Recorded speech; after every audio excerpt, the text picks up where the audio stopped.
தேர்தலில் பொய்யான பிரமாண பத்திரம் தாக்கல் செய்த புகாரில் அதிமுக முன்னாள் அமைச்சர் கே.சி. வீரமணி மீது தேர்தல் ஆணையம் வழக்கு பதிவு செய்துள்ளது.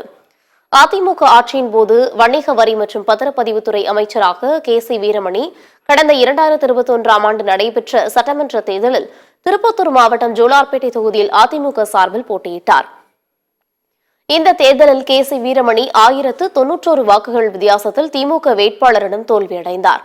இந்த தேர்தலின் போது தாக்கல் செய்த வேட்புமனுவிலும் பிரமாண பத்திரத்திலும் தவறான தகவல்களை தெரிவித்ததாக கே.சி. வீரமணிக்கு எதிராக குற்றம் சாட்டி தேர்தல் ஆணையத்தில் புகார் அளிக்கப்பட்டது. கே.சி. வீரமணி மீதான புகாரில் தேர்தல் ஆணையத்திற்கு உத்தரவிடக் கோரி சென்னை உயர்நீதிமன்றத்திலும் வழக்கு தொடரப்பட்டது. இதனை விசாரித்த நீதிமன்றம் உரிய நடவடிக்கை எடுக்க தேர்தல் ஆணையத்திற்கு உத்தரவிட்டது. தொடர்ந்து உயர்நீதிமன்ற உத்தரவின்படி தேர்தல் ஆணையம் நடத்திய விசாரணையில் கே.சி. வீரமணி பிரமாண பத்திரத்தில் சொத்துக்களை மறைத்தது கண்டுபிடிக்கப்பட்டது.